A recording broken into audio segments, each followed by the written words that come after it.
Glória a Deus. Amém, queridos. Quando eu retornei aqui do Canadá, não faz muito tempo, nós trouxemos uma palavra aqui. E eu sei que é difícil, né? Às vezes a gente retém tão pouca coisa, né, daquilo que nós ministramos. Mas eu trouxe uma palavra aqui que fala sobre a bênção. Quem está lembrado dessa palavra? Falamos sobre a bênção. E falamos o que é ser abençoado, o que significa a bênção. E é uma boa palavra. Está lá, se você quiser revisitar ela, revisita ela. Ela traz um entendimento muito bom.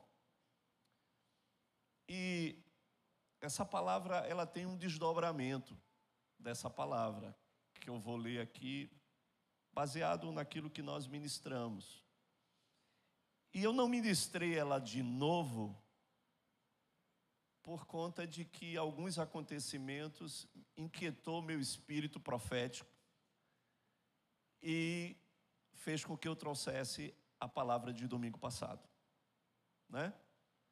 Mas essa palavra não deixa de ser uma continuação daquela palavra sobre a bênção, porque depois desse entendimento vai vir uma consequência importante de nós podermos incorporar também essa palavra e fazer com que ela seja real e verdadeira na nossa vida. Amém? Gênesis capítulo 1, verso 26. Vamos novamente nesse trecho da palavra de Deus.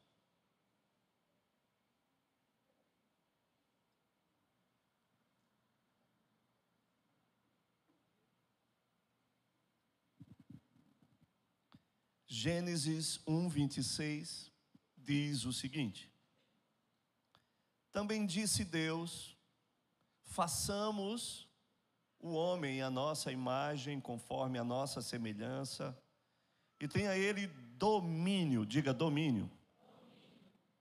E tenha ele domínio sobre os peixes do mar, sobre as aves dos céus, sobre os animais domésticos e sobre toda a terra, e sobre todos os répteis que rastejam pela terra. Criou Deus, pois, o homem à sua imagem, a imagem de Deus o criou, homem e mulher os criou. Amém? E só é homem e mulher mesmo, tá? Não tem mais nada, é homem e mulher mesmo.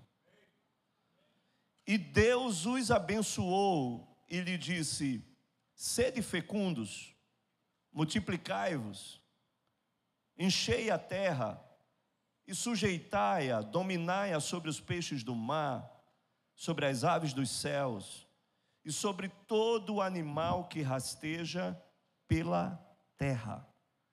Amém? E a gente viu nessa palavra, algumas semanas atrás, que Deus, depois de ter criado, e tudo que Deus faz é perfeito. Amém, irmãos? Amém? Tudo que Deus faz é perfeito. Mas Deus, ao criar o homem, se surpreendeu, e depois dele ter criado, ele disse: puxa, ficou bom mesmo, hein? Esse negócio ficou muito bom, até eu estou impressionado, porque ele descreve e viu Deus que era muito bom. Mas mesmo depois de ter criado, Deus abençoou o que ele mesmo fez. Para quê? Para capacitar-nos, para nos habilitarmos a ser fecundos, a multiplicar, a encher a terra, a sujeitar ela, a dominar sobre ela, a governar sobre ela. E aí nós passeamos nas escrituras a esse respeito e só quero falar sobre isso, tá?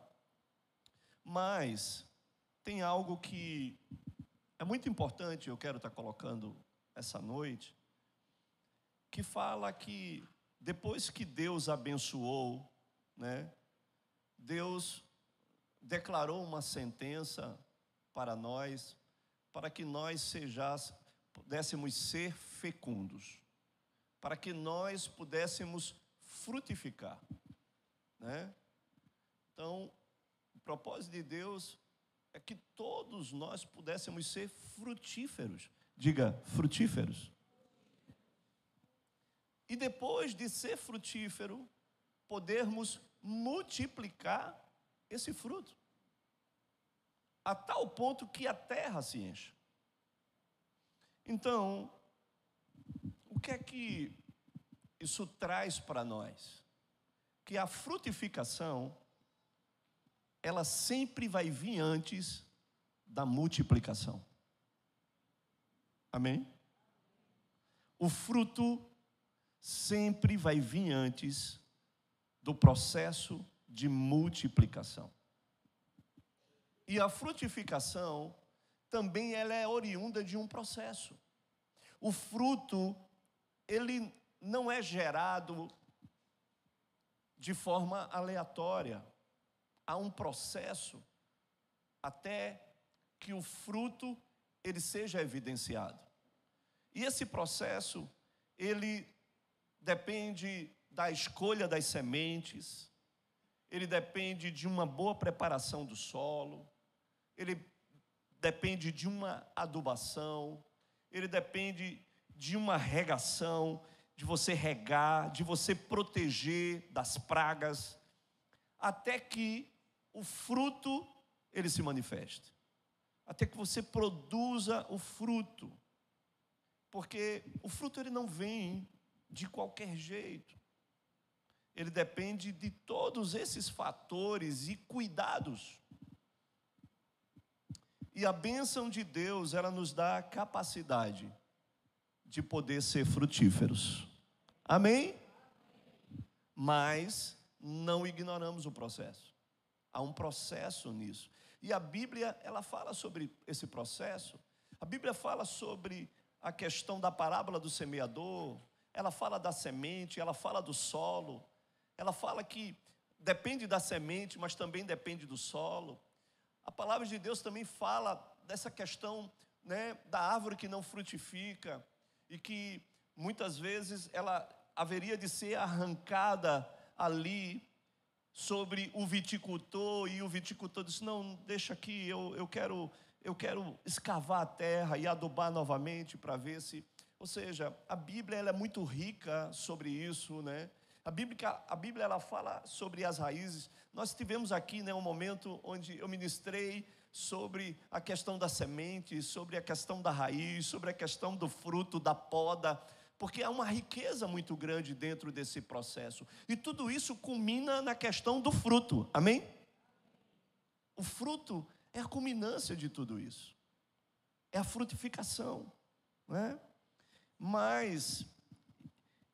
E entender essa questão da bênção de Deus, ela é importante, porque em todo esse processo, a bênção de Deus, ela não deixa de ser relevante nisso tudo. Porque a própria realidade de Israel, ela fala sobre essa bênção de Deus. Por quê? Porque Israel, mesmo sendo uma terra desértica, ela se tornou uma terra que mana leite e mel, uma terra frutífera, e ela é frutífera até hoje. Mesmo sendo um deserto, Israel, ela produz frutas e exporta frutas para o mundo inteiro. Veja que paradoxo isso. Como é que uma terra deserta se tornou um pomar? E hoje você vai em Israel, você vê um grande pomar no deserto. Só tendo a bênção de Deus para isso. Porque um lugar onde a terra não é essa coisa, um lugar onde não tem água, um lugar onde a chuva é escassa, mas ela é capaz de produzir frutos impressionantes. Amém, irmãos? Quem é que conhece aqui romã? Você nunca conheceu uma romã de verdade. Você, para conhecer uma romã, você tem que ir em Israel. Porque com 2 romãs você faz um copo de 500 ml de suco de romã. Onde é que já se viu isso? As romãs que a gente conhece aqui é uma romãzinha pequenininha, sim ou não? Você vai na feira de frutas em Jerusalém, perto lá na entrada de Damasco, você entra lá, aí você vê a feira, as romãs são desse tamanho, irmãos. Você corta 2 romãs, ele prensa aquela romã e sai aquele suco poderosíssimo, antioxidante, cicatrizante,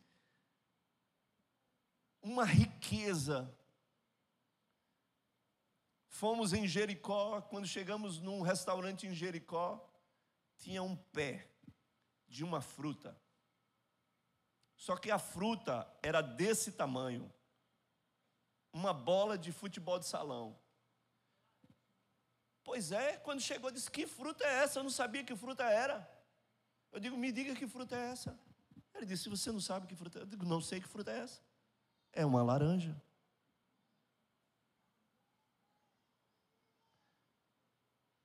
Tem que ter a bênção de Deus, sim ou não, irmãos?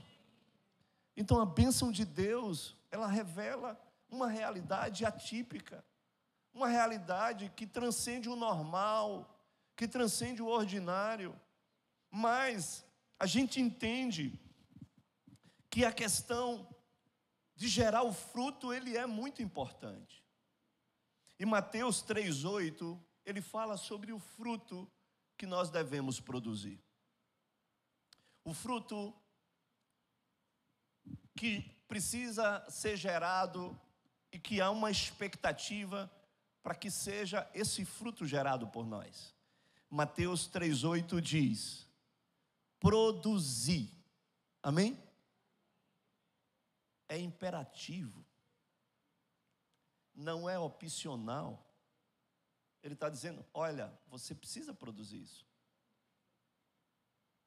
Ele está dizendo: produzir, pois frutos dignos de arrependimento. Amém ou não amém? O que ele está dizendo? Ele está dizendo que não há como produzir fruto se nós não passarmos por um arrependimento genuíno e verdadeiro. Apenas o processo de arrependimento vai gerar um fruto que não é um fruto do pecado. É um fruto oriundo de um verdadeiro arrependimento. Você está entendendo? Por quê? Porque o arrependimento, ele anula uma árvore de pecado e pós a essa realidade começa a produzir um novo fruto em nós. Amém? Oriundo de uma nova semente, a qual nós fomos enxertados de uma nova semente, com outro DNA, um DNA santo, divino, amém? Capaz de produzir um novo fruto, um fruto digno de arrependimento. Quem recebe essa palavra? Amém? Esse é o fruto pelo qual o Senhor declarou que nós precisamos produzir. João 15,16, ele diz: não fostes vós que me escolhestes a mim, pelo contrário, eu vos escolhi a vós outros e vos designei para que vades e deis fruto. Amém? Então há um propósito original desde o princípio, é que nós venhamos a produzir fruto. O Senhor nos designou para isso, o Senhor nos escolheu para isso, o Senhor nos separou para isso, para que nós venhamos a produzir fruto. E o vosso fruto, ele permaneça. E o vosso fruto permaneça. A fim de que tudo quanto perdides ao Pai, em meu nome, eu vou-lo conceda. Amém? Esse é o objetivo. Essa é a perspectiva de Deus quanto a mim e a você. E por isso Ele nos abençoou. Amém, irmãos? há uma bênção de Deus sobre nós, para que sejamos capazes de produzir fruto. E como produzir esse fruto? A resposta ainda está em João 15, verso 5.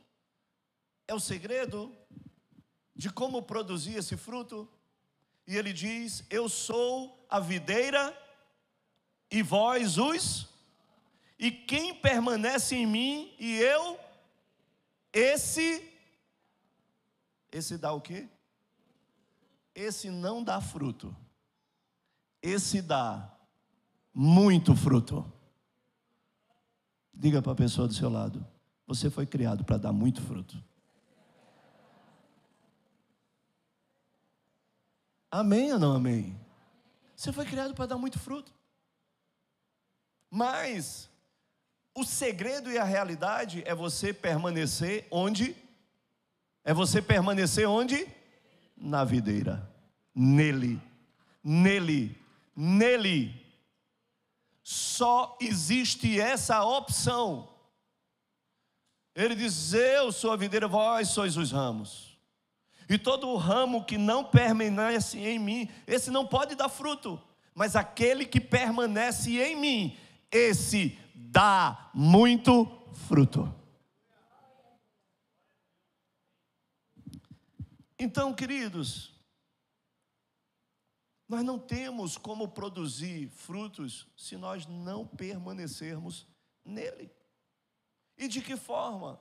Não temos como produzir fruto sem obediência. Nós não temos como produzir fruto sem temor. Nós não temos como produzir fruto sem comunhão, sem intimidade. Nós não temos como produzir fruto sem as disciplinas espirituais. Então, o propósito de Deus é que você seja frutífero como um filho frutífero, como um marido frutífero, como uma esposa frutífera. Amém? Que dá um bom fruto. Um fruto digno de arrependimento, um fruto que permanece. Esse é o fruto. É diferente esse fruto, porque ele é revelado na nossa vida e no nosso caráter. Amém? Esse é o fruto que permanece. Esse é o fruto que impacta. Esse é o fruto que transforma, que muda cenários, que transforma geografias, que impacta a vida das pessoas, que influencia. É o fruto que domina e que governa. Amém? Então, isso é muito relevante. Os frutos de arrependimento. Mas, e aí, depois do fruto, esse fruto, ele é poderoso para multiplicar. Amém, irmãos? Você está entendendo? Você está comigo? O fruto, dessa maneira, com essas características, ele tem o poder de se multiplicar. Então, vem aqui comigo e vamos ter esse entendimento claro. Assim como o fruto, ele depende da semente, a multiplicação depende do fruto. Amém? De novo, assim como o fruto, ele depende da semente, não tem fruto sem semente. Então, o fruto depende da semente, mas a multiplicação depende do fruto. Amém, irmãos? E o propósito de Deus, porque eu vos designei para que dê muito fruto. Muito fruto é um fruto que se multiplica. Amém? Esse é o propósito de Deus. Depende do fruto. Entenda uma coisa.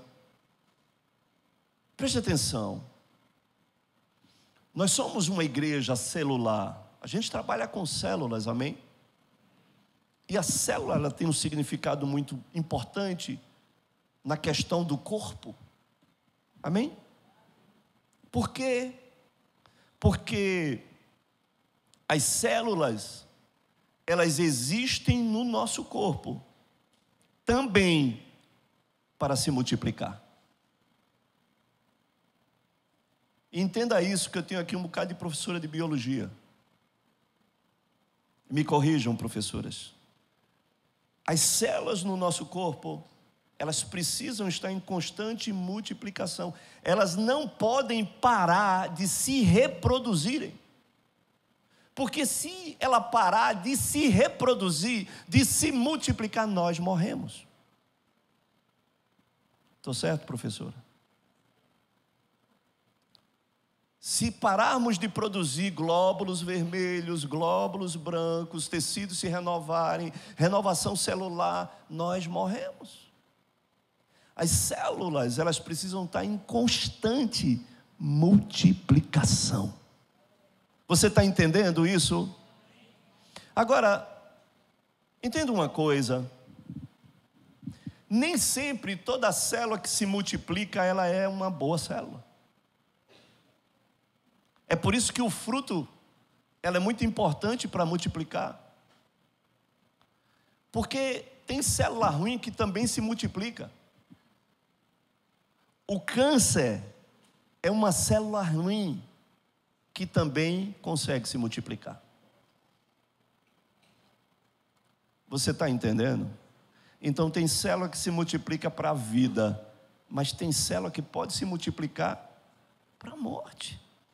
Então a multiplicação depende do fruto. Você está entendendo?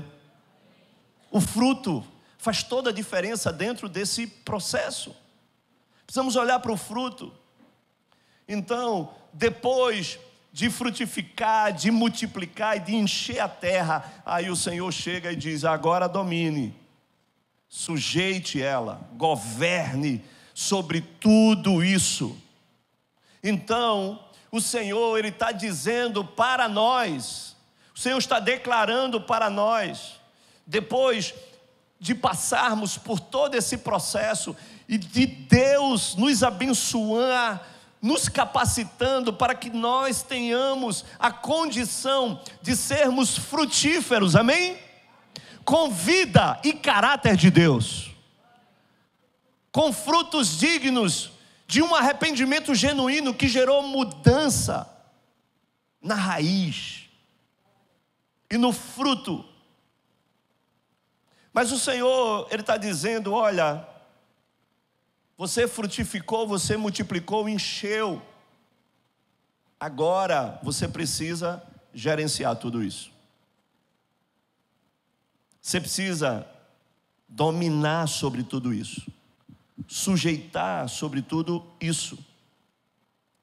E o que o Senhor está dizendo, em outras palavras, Ele está dizendo: olha,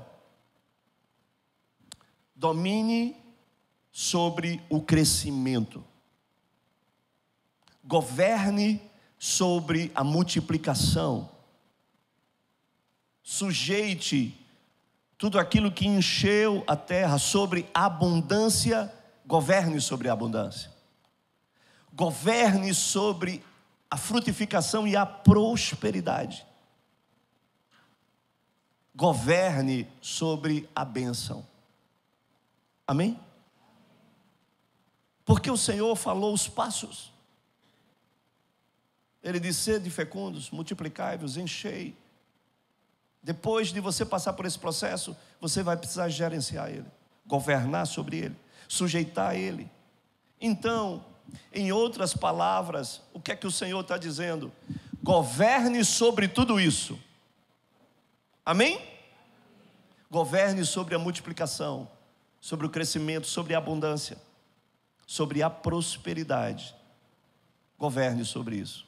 Mas você sabe qual é o nosso problema?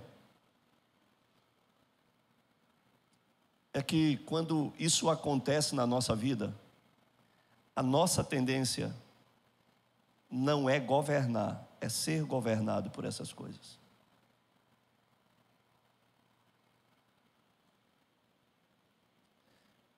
quando a abundância vem, nós temos a tendência de ser governado pela abundância e não governar a abundância. E não sujeitar a abundância, o fruto, o crescimento, a prosperidade. Perdemos, nos embriagamos, ficamos inebriados e perdemos o senso de gestão, de governo sobre essas coisas.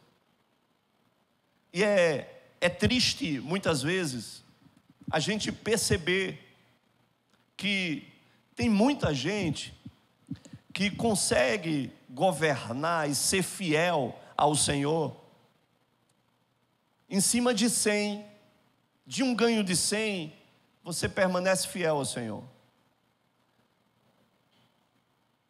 E aí você multiplica, frutifica. Amém?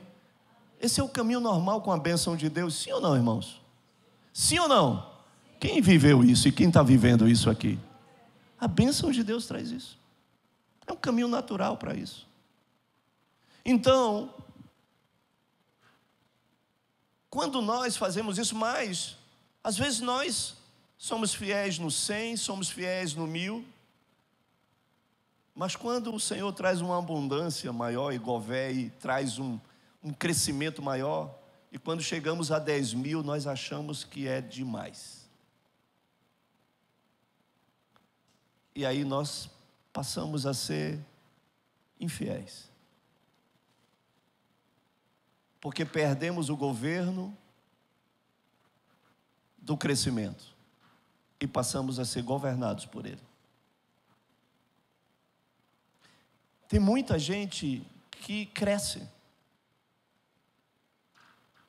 que prospera, que enriquece, mas perde a família, perde a saúde.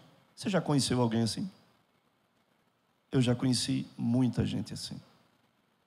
Muita gente assim. Que ao invés de governar, de sujeitar, de dominar, começa a ser dominado. Tem gente que é dominado pelo trabalho. Sim ou não? Que não governa sobre o trabalho governa sobre ele. Você está entendendo o cerne da coisa? O propósito de Deus foi trazer sujeição, domínio e governo sobre qualquer situação. E às vezes nós nos emburrecemos, porque perdemos essa capacidade que o Senhor nos trouxe, de fato, de exercer domínio e governo sobre tudo, absolutamente tudo o que Ele confia nas nossas mãos. Ei, você está me entendendo? Perdemos essa capacidade. Irmãos, me diga uma coisa. Quem crê que Jesus está voltando? Amém? Jesus está voltando. Será que você pode dizer: Maranata, a hora vem, Senhor Jesus? Ele está voltando, irmãos. Jesus, Ele está voltando. E deixa eu dizer uma coisa para você, que às vezes nós mistificamos isso. Jesus,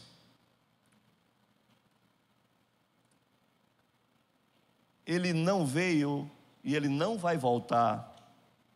Ele não vai voltar para salvar a sua igreja. Às vezes a gente tem esse entendimento um tanto errado. Ele não vai voltar para salvar a igreja. Ele vai voltar para governar junto com a igreja. Porque Ele já veio para salvar a igreja. Ele já veio e morreu para salvar a igreja. Amém? Mas Ele vai voltar para ajuntar os santos. E para junto com os santos governar. Então, a questão do governo, ela é importante. E a pergunta que se faz é que, diante de tudo aquilo que Deus já fez, daquilo que Deus criou, daquilo que Deus estabeleceu, daquilo que Deus nos habilitou, daquilo que Deus nos abençoou. Mas a pergunta ainda está pautada na questão do governo. É saber quem nos governa. Quem nos governa?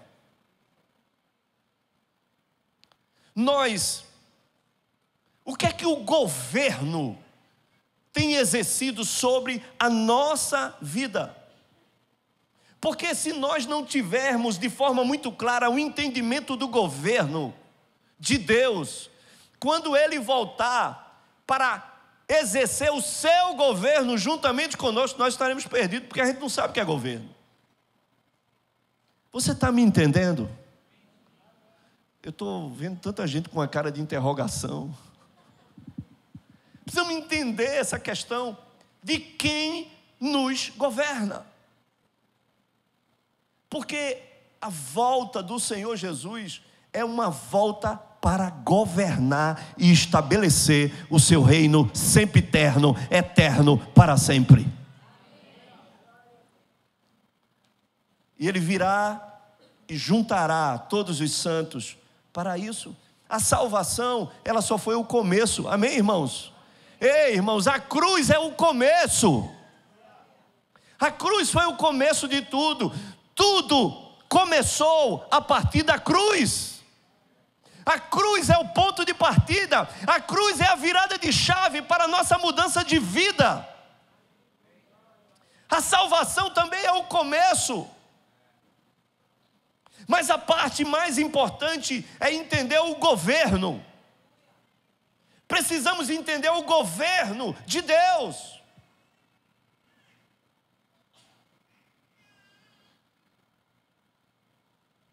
Quando João Batista se levanta,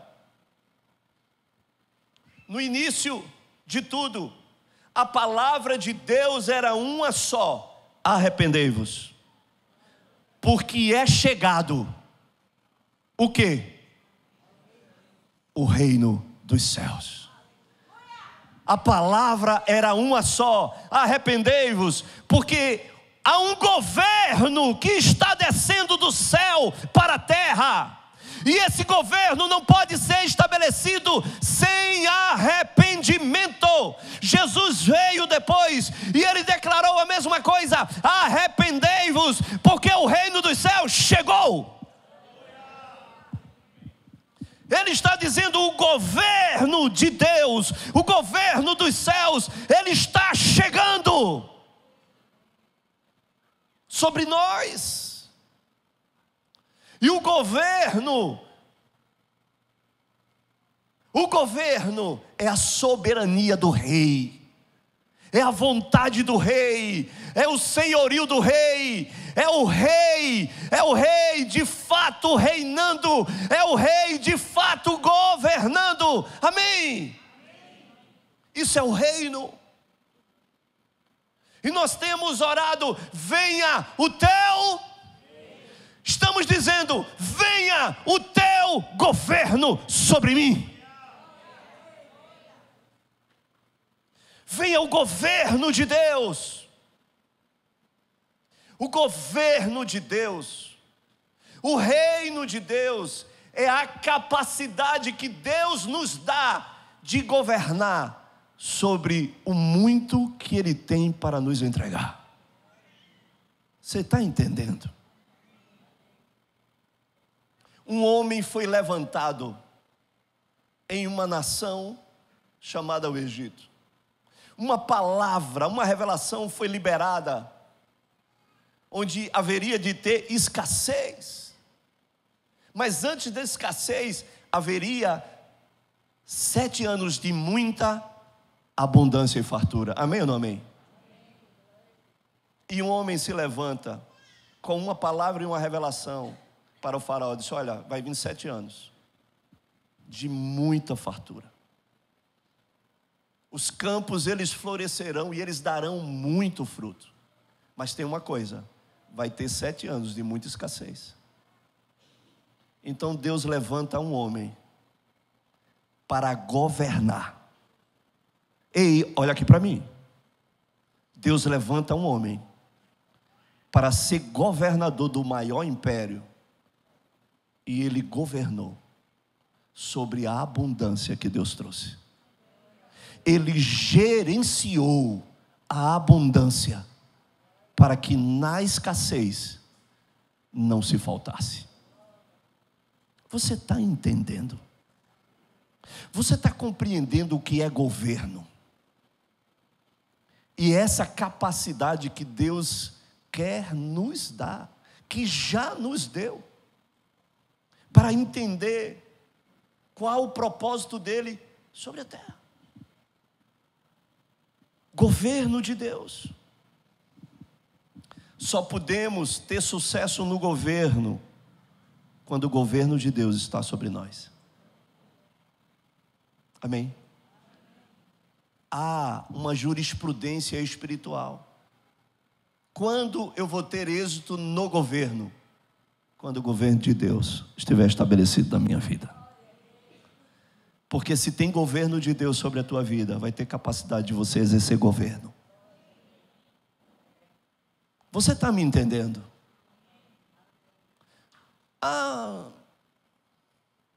Mas pastor, nada do que eu faço dá certo. Eu não consigo começar nada e terminar nada. Nada cresce, nada prospera, nada multiplica. Aí a pergunta é: tem fruto digno de arrependimento? Como está o fruto? Segunda coisa, tem governo. Tem governo. Primeiro, tem governo sobre você. Terceiro, você sabe governar. E você está entendendo todas as conexões, não tem nada separado. Tudo está conectado. E nós precisamos ter um entendimento disso. Porque se tem governo, meu irmão, é impossível dar errado. Ei, eu vou repetir, porque se tem governo, é impossível dar errado. É impossível dar errado. Se tem fruto digno de arrependimento, é impossível não multiplicar esse fruto. E se tem fruto, tem multiplicação, tem governo sobre a multiplicação, porque antes disso tem um governo do céu que foi estabelecido sobre a terra e sobre a minha vida, sobre o trono do meu coração. Aí, meu irmão, é impossível que dê errado.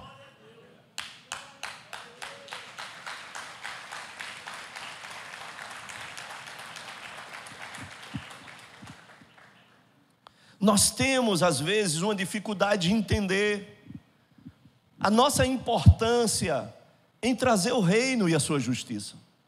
É bem verdade que nós entendemos que não se trata sobre nós. Não se trata sobre nós, sobre mim, mas é sobre Ele. O evangelho que nós cremos é cristocêntrico, é Cristo no centro, amém? Não é o egocêntrico, não sou eu no centro, não é sobre mim. Mas tem uma coisa muito importante que a gente precisa entender. O Senhor, Ele não nos fez por causa do mundo, mas Ele fez um mundo por causa de nós.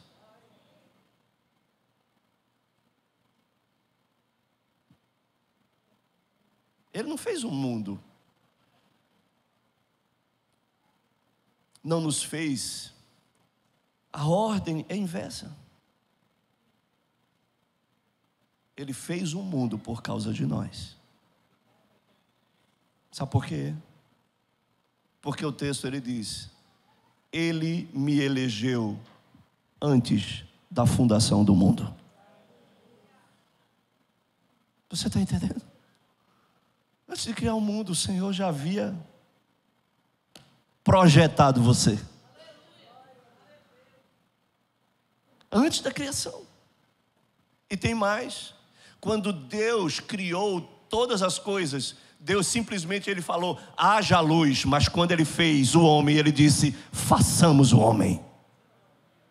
De tudo que Deus criou, Deus liberou uma palavra e criou todas as coisas. Mas quando ele fez o homem, ele disse, eu vou tirar o homem de dentro de mim e eu vou criar o homem de dentro de mim. Você está entendendo que há uma obra diferente aí, na própria criação, e essa obra diferente, ela é você.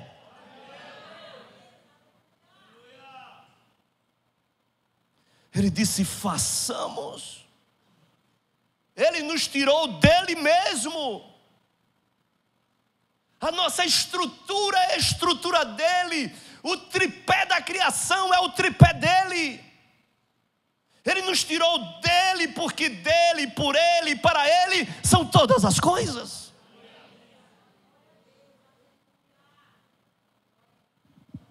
Existe uma teoria muito linda, a teoria da criação dos 4 elementos.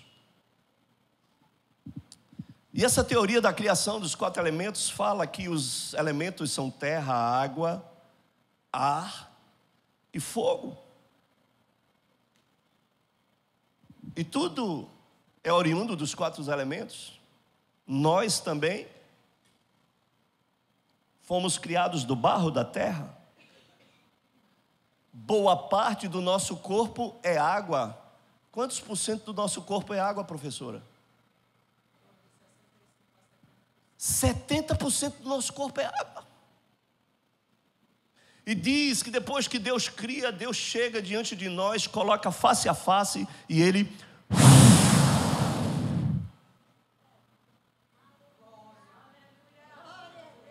sopra um ar dentro de nós chamado Ruach de Deus.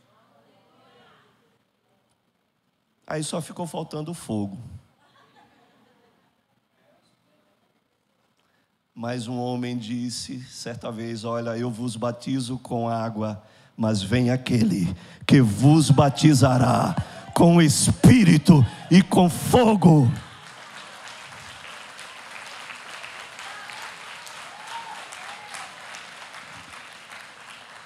É uma linda teoria essa? É uma linda teoria.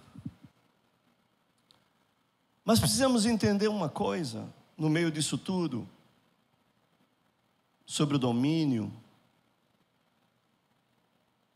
sobre a sujeição, que às vezes nós não compreendemos. Isso é muito importante, porque o texto ele diz,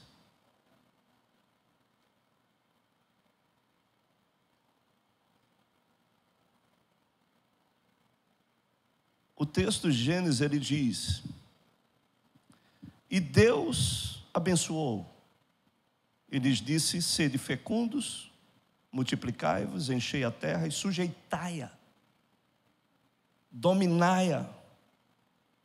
E ele disse sobre o que iria se dominar. Ele disse, dominai sobre os peixes do mar, sobre as aves do céu, e sobre todo animal que rasteja pela terra. Então, de fato, o Senhor entregou o domínio, a sujeição sobre tudo. Mas uma coisa o Senhor disse que não era para sujeitar.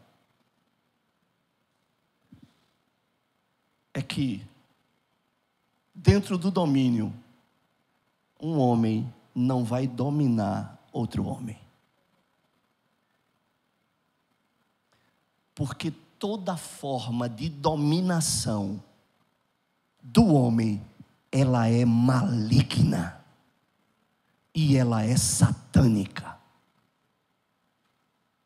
Você está entendendo? O Senhor não falou que o homem iria dominar outro homem, porque para isso Nós somos uma igreja que crê no livre-arbítrio. Se o próprio Deus não exerceu domínio, como é que eu vou exercer domínio sobre outra pessoa? Toda forma de dominação, toda forma de sujeição, ela é escravizante, ela é manipuladora, e ela é maligna, e ela é satânica. Você está me entendendo? Deus não falou do homem dominando outro homem. Não estamos relevando aqui os princípios de autoridade, mas o princípio de autoridade é diferente de domínio, de sujeição.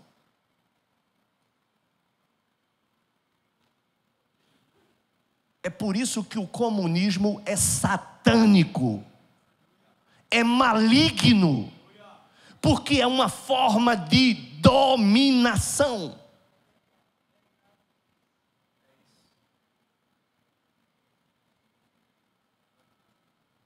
É diferente do que Deus estabeleceu desde o princípio para nós. Agora, há um domínio e uma sujeição que nós precisamos exercer. Salmo 91, verso 13. Há uma palavra que declara, Salmo 91, verso 13. Ele diz: pisarás o leão e a áspide, calcarás os pés o leãozinho e a serpente. O Senhor está declarando, porque a palavra sujeição e dominação significa pisar. De fato significa esmagar, mas o Senhor declara o que nós deveremos pisar, o que nós deveremos sujeitar, o que nós deveremos esmagar, e o que nós deveremos é o leão e a serpente. É a força do leão, é o terror do leão, daquele que ruge como leão, e da serpente, da sua astúcia. A estes o Senhor diz que nós iremos esmagar com a planta dos nossos pés. E sujeitar significa que Ele também nos deu autoridade para esmagar o governo da serpente. Esse é o domínio e a sujeição, conforme uma autoridade conquistada pela cruz, pelo derramado do seu sangue. Ele nos deu essa autoridade de sujeição, de domínio, de esmagar, de pisar a cabeça da serpente.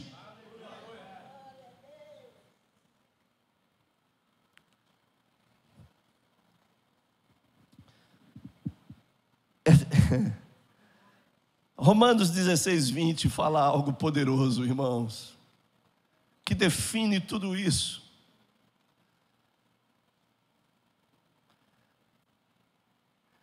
E veja que paradoxo isso. Que paradoxo desconcertante esse. E o Deus de paz. Ei, olha aqui. Olha isso. E o Deus de paz, diga Deus de paz. O Deus de paz. Meu Deus, como isso é poderoso. E o Deus de paz, em breve, esmagará debaixo dos vossos pés a Satanás. A Satanás. A graça de nosso Senhor Jesus seja com você. Irmãos, deixa eu dizer uma coisa para você. Quando o reino de Deus ele entra, ele domina todos os territórios. Quando o reino de Deus de fato ele entra, ele destrói todos os outros reinos. Porque o reino de Deus veio para governar os outros reinos. E toda língua,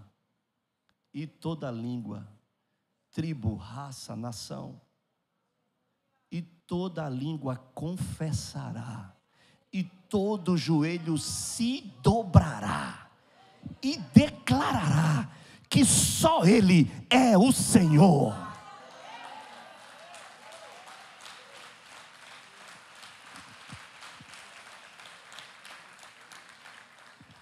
Você sabe qual é o problema dos dias de hoje?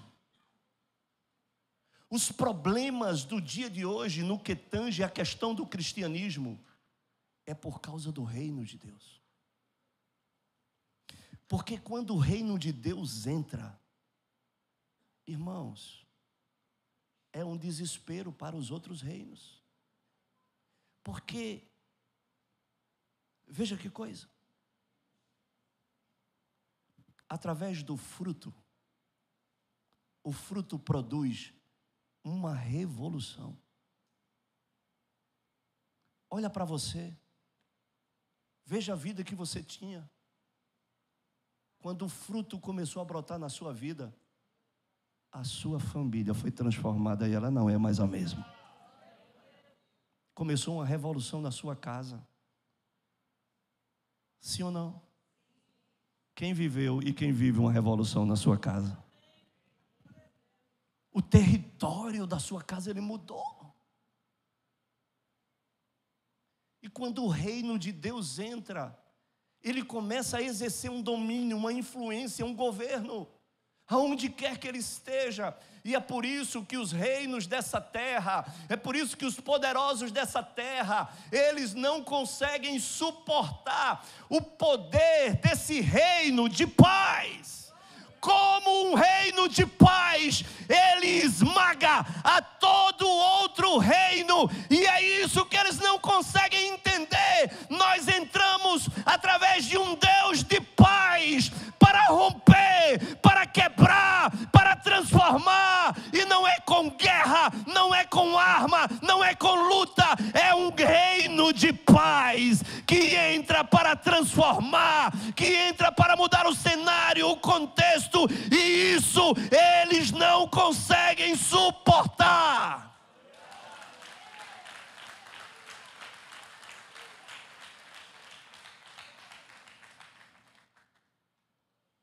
O Deus de paz, como Deus de paz vai vencer os inimigos?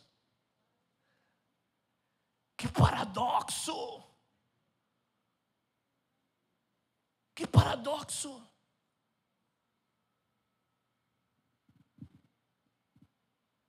Há pouco tempo, um homem chamado Floyd, nos Estados Unidos, foi morto por um policial.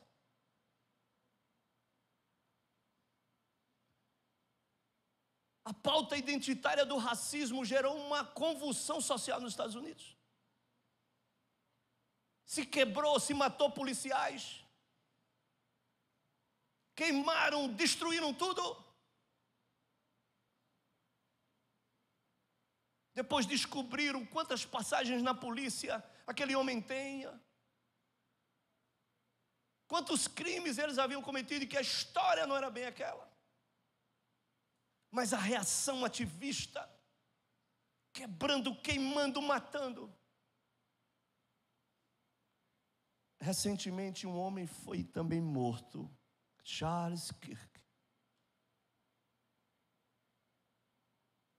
porque era um cristão e homem de Deus.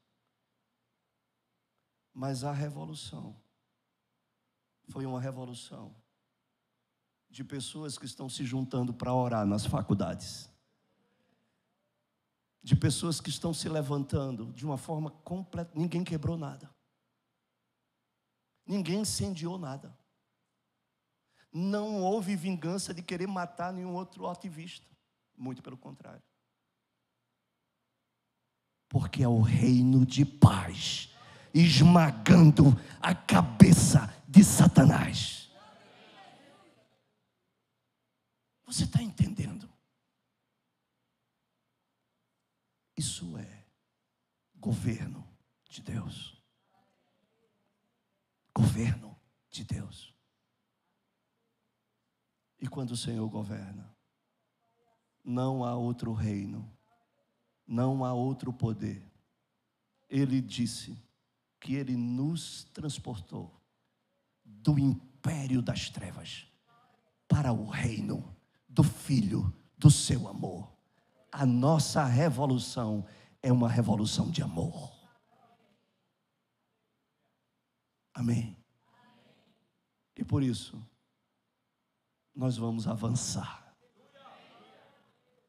no governo de Deus, cumprindo o projeto do céu sobre a terra. Vamos ficar de pé.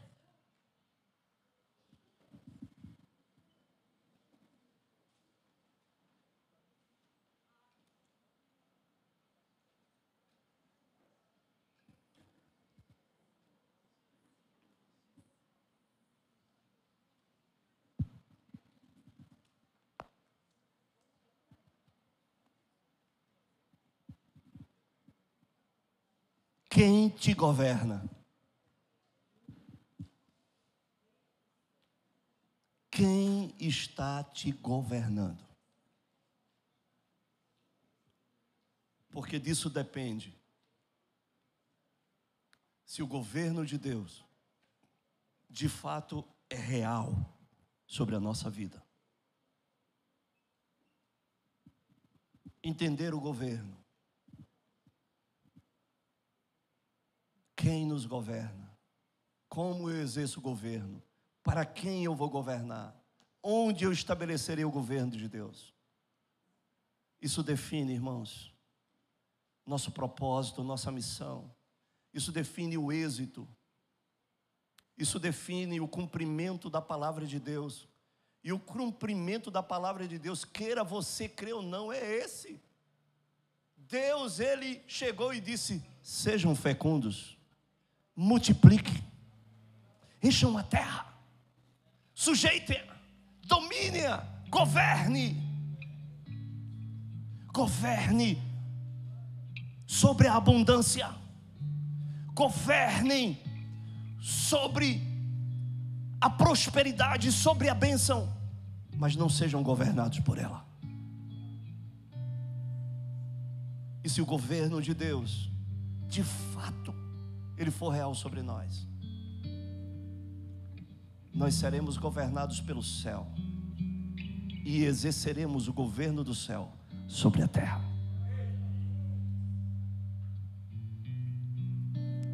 E eu creio, irmãos, que essa palavra é para você. Só 3 pessoas acreditaram. Eu creio que essa palavra é para você.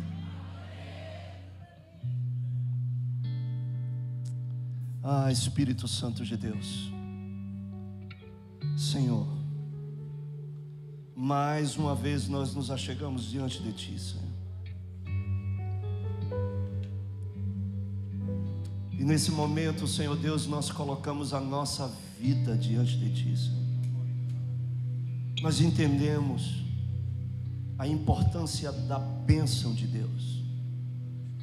A palavra Beresh, ela significa estar de joelhos. A bênção de Deus, ela depende de reconhecer quem nós somos e quem Tu és. De nos sujeitarmos a Ti, Senhor. De crer, Senhor, que Tu és o Deus dos exércitos, o Deus de toda a provisão, o Deus que traz a chuva e a prosperidade ao seu povo. Ah, Senhor, a Tua bênção, ela revela uma capacidade que o Senhor está nos entregando, Senhor, de ser fecundos, de ser frutíferos, de multiplicarmos, de enchermos a terra, de exercer domínio, ó Deus, sobre a terra, sobre a água, sobre o ar, sobre tudo, Senhor. Esse era o propósito original. Esse era o propósito original, e assim se foi, assim se fez. E hoje, ó Deus, conquistamos os céus, conquistamos os mares, conquistamos a terra, mas dependemos do Teu fogo, Senhor. A única coisa que nós não conseguimos, Deus, é prover o fogo, Senhor.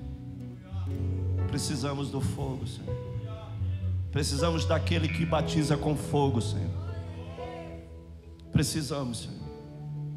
Sem isso nada podemos fazer, Senhor.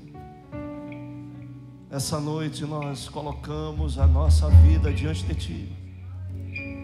Colocamos, Senhor, e Te pedimos perdão, nos arrependemos se de fato o Seu governo não tem sido estabelecido sobre nossa vida, se de fato a realidade de que venha o Teu reino é vir, ó Deus, a vontade do Rei, é vir, ó Deus, o governo do Rei, Senhor. Isso é chegar o reino de Deus. Nós precisamos que o Senhor nos governe. Vem nos governar, Senhor. Vem o Teu reino sobre a nossa vida, Senhor. Venha o Teu reino sobre a nossa casa. Venha o Teu reino sobre a nossa família, Senhor. Venha o Teu reino, ó Deus, sobre a Sua noiva, ó Deus. Venha o Teu reino sobre as nações da terra. Venha o Teu reino, Senhor. Nos prepara para esse governo, porque em breve Tu voltarás. E Tu voltarás, ó Deus, para juntar os santos, para se encontrar com a noiva, ó Deus, e para vir governar sobre a terra. Oh Espírito Santo, nos prepare para esse tempo. Nos prepara para esse tempo, Senhor. Nos sujeitamos, ó Deus, ao Seu governo. Nos sujeitamos ao Seu governo. Venha o Teu reino. Venha o Teu reino. A justiça só se dará quando o Teu reino vier. A justiça só é manifestada quando o reino é implantado. Venha o Teu reino, Senhor. Venha o Teu reino. Venha o Teu reino. Venha o Teu reino. Venha o Teu governo. Venha o Teu senhorio. Seja Senhor. Seja Senhor. Seja Senhor. Seja Senhor. Seja Senhor.